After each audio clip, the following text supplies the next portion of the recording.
Hello friends, welcome back to my channel. ಇವತ್ತು ನಾನು ಚೆನ್ನ ಅಥವಾ ಬಿಳಿ ಕಡಲೆ ಮಂಚೂರಿ ಯಾವ ಥರ ಮಾಡ್ಬೋದು ಅಂತ ಈಸಿಯಾಗಿ ತೋರಿಸ್ಕೊಡ್ತಾ ಇದ್ದೀನಿ. ಅದಕ್ಕಿಂತ ಮೊದಲು ನನ್ನ ಚಾನಲ್ನ ಯಾರೆಲ್ಲ ಹೊಸೊಬ್ಬರು ವಿಸಿಟ್ ಮಾಡಿ ನೋಡ್ತಾ ಇದ್ದೀರಿ, ಸೊ ಅವ್ರು ಸಬ್ಸ್ಕ್ರೈಬ್ ಮಾಡಿ. ಇನ್ನೂ ಕೂಡ ಸಬ್ಸ್ಕ್ರೈಬ್ ಮಾಡಿಲ್ಲ ಅಂತಂದರೆ ಸಬ್ಸ್ಕ್ರೈಬ್ ಮಾಡ್ಕೊಂಡವರು ಮತ್ತೊಮ್ಮೆ ಸಬ್ಸ್ಕ್ರೈಬ್ ಮಾಡ್ಕೊಳ್ಳೋ ಅವಶ್ಯಕತೆ ಇಲ್ಲ. ಫ್ರೆಂಡ್ಸ್, ಬನ್ನಿ ಇದನ್ನ ಮಾಡ್ಕೊಳ್ಳೋಕ್ಕೆ ಬಿಳಿ ಕಡಲೆ ಬೇಕು. ಮೊದಲಿಗೆ ಅದನ್ನು ನಾನು ಪೂರ್ತಿ ಓವರ್ ನೈಟ್ ನೆನೆಸ್ಕೊಂಡಿದ್ದೀನಿ. ಒಂದು 8 ಗಂಟೆಗಳ ಕಾಲ ನೆನೆ ಹಾಕ್ಕೊಳ್ಬೇಕು. ಇದನ್ನ ನೆನೆಸ್ಕೊಂಡಿರೋ ಕಡಲೆನ ಬೇಯಿಸ್ಕೊಳ್ಬೇಕು. ನಾನು ಕುಕ್ಕರಿಗೆ ಹಾಕ್ಕೊಂಡು ಬೇಯಿಸ್ಕೊಂಡಿದ್ದೀನಿ. ಒಂದು 6ರಿಂದ 7 ವಿಸಿಲ್ ಸಾಕು. ಚೆನ್ನಾಗಿ ಬೇಯಬೇಕು ಫ್ರೆಂಡ್ಸ್. ನೋಡಿ, ಇವಾಗ ಚೆನ್ನಾಗಿ ಬೆಂದಿದೆ. ನೀವು ಬೇಯಿಸ್ಕೊಳ್ಬೇಕಾದ್ರೆ ಉಪ್ಪಾಕಿ ಬೇಯಿಸ್ಕೊಳ್ಳಿ. ನೋಡಿ, ನಾನು ಉಪ್ಪಾಕಿ ಬೇಯಿಸ್ಕೊಂಡು ಇವಾಗ ಬೆಂದಾಗಿದೆ. ನೋಡಿ, ಚೆನ್ನಾಗಿ ಬೆಂದಿದೆ. ಇವಾಗ ನೀರೆಲ್ಲ ಪೂರ್ತಿಯಾಗಿ ತೆಗೆದುಬಿಟ್ಟು ಅದಕ್ಕೆ 2 ಟೇಬಲ್ ಸ್ಪೂನಷ್ಟು ಕಾರ್ನ್ಫ್ಲೋರ್ನ ಹಾಕ್ಕೊಳ್ಳಿ. ಇವಾಗ ಒಂದು ಸ್ವಲ್ಪ ಉಪ್ಪು ಹಾಕ್ಕೊಳ್ಳಿ.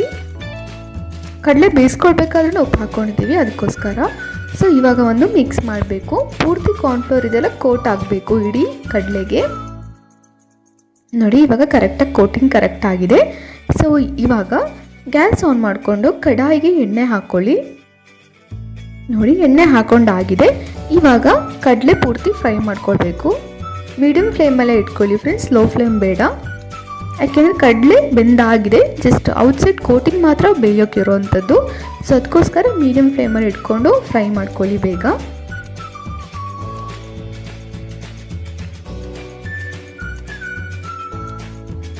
ನೋಡ್ತಾ ಇರ್ಬೋದು, ಇವಾಗ ಕರೆಕ್ಟಾಗಿ ಫ್ರೈ ಆಗಿದೆ ಕಡಲೆ. ಇವಾಗ ತೆಗೆದ್ಬಿಡ್ಬೇಕು. ನೋಡಿ, ಕ್ರಿಸ್ಪಿ ಆಗಿದೆ ಇವಾಗ ಕಡಲೆ. ಸೊ ಇವಾಗ ಇನ್ನೊಂದು ಕಡಾಯಿಗೆ ಸ್ವಲ್ಪ ಎಣ್ಣೆ ಹಾಕ್ಕೊಳ್ಳಿ. ಎಣ್ಣೆ ಹಾಕ್ಕೊಂಡಾದ್ಮೇಲೆ ಅದಕ್ಕೆ ಈರುಳ್ಳಿನ ಹಾಕ್ಕೊಳ್ಬೇಕು. ನಾನಿಲ್ಲಿ 1 ಗಡ್ಡೆ ದೊಡ್ಡದು ಈರುಳ್ಳಿ ತಗೊಂಡಿದ್ದೀನಿ. ಸೊ ಇವಾಗ ಬೆಳ್ಳುಳ್ಳಿನ ಹಾಕ್ಕೊಳ್ತಾ ಇದ್ದೀನಿ. ನಾನು ಚಿಕ್ಕದಾಗಿ ತುಂಡು ಮಾಡ್ಕೊಂಡಿದ್ದೀನಿ ಬೆಳ್ಳುಳ್ಳಿನ. ಇವಾಗ ಶುಂಠಿನ ಚಿಕ್ಕದಾಗಿ ತುಂಡು ಮಾಡ್ಕೊಂಡಿರೋದನ್ನು ಹಾಕ್ತಾ ಇದ್ದೀನಿ. ಇವಾಗ ಹಸಿಮೆಣಸಿನ್ಕಾಯಿ ಹಾಕ್ಕೊಳ್ತಾ ಇದ್ದೀನಿ 2. ಖಾರ ಬೇಕಂದರೆ ಇನ್ನೂ ಜಾಸ್ತಿ ಹಾಕ್ಕೊಳ್ಳಿ ನೀವು. ಸೊ ಇದನ್ನು ಚೆನ್ನಾಗಿ ಫ್ರೈ ಮಾಡ್ಕೊಳ್ಬೇಕು. ಇಲ್ಲಿ ಇದು ಮಂಚೂರಿ ಆದ ಕಾರಣ ತುಂಬ ಫ್ರೈ ಆಗಬೇಕಂತ ಅವಶ್ಯಕತೆ ಇಲ್ಲ. ಇವಾಗ ಬೇಯೋಕ್ಕೋಸ್ಕರ ಉಪ್ಪು ಹಾಕ್ಕೊಳ್ತಾ ಇದ್ದೀನಿ ಸ್ವಲ್ಪ.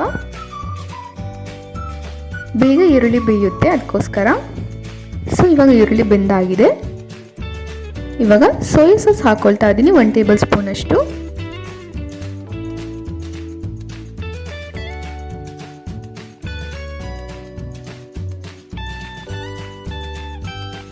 ಇವಾಗ 1 ಸ್ಪೂನಷ್ಟು ಚಿಲ್ಲಿ ಸಾಸ್ನ ಹಾಕ್ಕೊಳ್ತಾ ಇದ್ದೀನಿ. ನಾನಿಲ್ಲಿ ರೆಡ್ ಚಿಲ್ಲಿ ಸಾಸ್ ತಗೊಂಡಿದ್ದೀನಿ.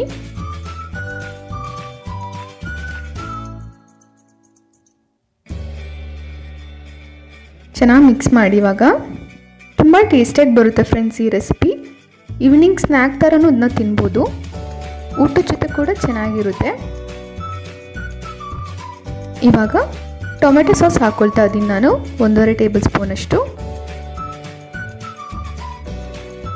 ನೋಡಿ, ಇವಾಗ ಚೆನ್ನಾಗಿ ಫ್ರೈ ಆಗಿದೆ. ಇವಾಗ ಉಪ್ಪು ಹಾಕ್ಕೊಳ್ತಾ ಇದ್ದೀನಿ. ನೋಡ್ಕೊಂಡು ಉಪ್ಪು ಹಾಕ್ಕೊಳ್ಳಿ ಫ್ರೆಂಡ್ಸ್. ಉಪ್ಪು ಚಪ್ಪೆ ಇದ್ದರೆ ಮಾತ್ರ ಮತ್ತೊಮ್ಮೆ ಉಪ್ಪು ಹಾಕ್ಕೊಳ್ಳಿ. ಇವಾಗ ಪೆಪ್ಪರ್ ಹುಡಿ ಹಾಕ್ಕೊಳ್ಳಿ.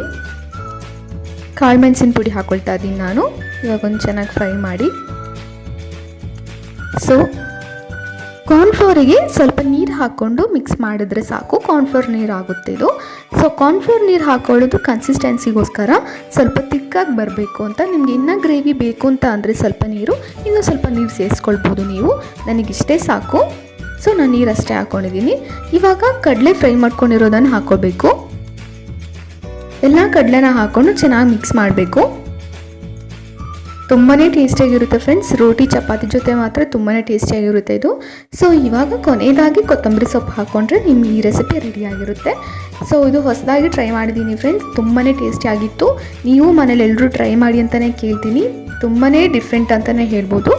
ಸೊ ಈ ರೆಸಿಪಿ ಎಲ್ರಿಗೂ ನಿಮಗೆ ಇಷ್ಟ ಆಗಿದೆ ಅಂತ ಅಂದ್ಕೊಂಡಿದ್ದೀನಿ ಫ್ರೆಂಡ್ಸ್. ಇಷ್ಟ ಆದರೆ ಒಂದು ಲೈಕ್ ಮಾಡೋದನ್ನು ಮರಿಬೇಡಿ, ಹಾಗೆ ಸಬ್ಸ್ಕ್ರೈಬ್ ಮಾಡೋದನ್ನು ಕೂಡ ಮರಿಬೇಡಿ. ಸಬ್ಸ್ಕ್ರೈಬ್ ಇನ್ನು ಯಾರೂ ಮಾಡಿಲ್ಲ ನೋಡಿ, ಅವ್ರು ಮಾತ್ರ ಸಬ್ಸ್ಕ್ರೈಬ್ ಮಾಡಿ ಫ್ರೆಂಡ್ಸ್. ಸಬ್ಸ್ಕ್ರೈಬ್ ಮಾಡ್ಕೊಂಡವರು ಇನ್ನು ಮತ್ತೊಮ್ಮೆ ಸಬ್ಸ್ಕ್ರೈಬ್ ಮಾಡೋ ಅವಶ್ಯಕತೆ ಇಲ್ಲ. ನಾನು ನಿಮಗೆ ಮತ್ತೊಂದು ವಿಡಿಯೋದಲ್ಲಿ ಸಿಗ್ತೀನಿ. ಅಲ್ಲಿದ್ದಕ್ಕೆ ನಮಸ್ಕಾರ.